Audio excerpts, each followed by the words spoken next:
মই ইউজ কৰি আছোঁ এইটো ৰেগুলাৰ খাবলৈ পাহৰি থাকোঁ এই বুৰ্বক হয় কেতিয়াবা 4-5 দিন লাগি খাব পাহৰি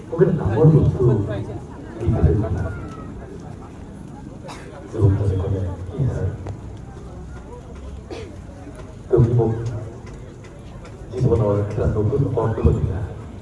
মানুহ হিচাপে জীয়াই থকাৰ এটা অৰ্থ মই ইমানখিনি বিচাৰি পোৱা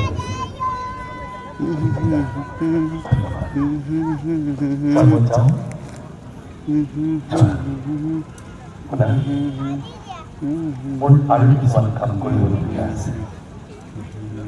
বোধকৰো মই কেইটামান হোষ্টেল নিৰ্মাণ কৰিম যাত্ৰী নিবাস নিৰ্মাণ কৰিম আৰু আমাৰ মহিলাসকলৰ কি যে দুৰৱস্থা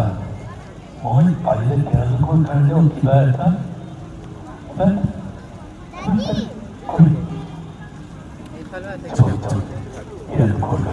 লাহে লাহে আন্ধাৰত অদৃশ্য হ'ল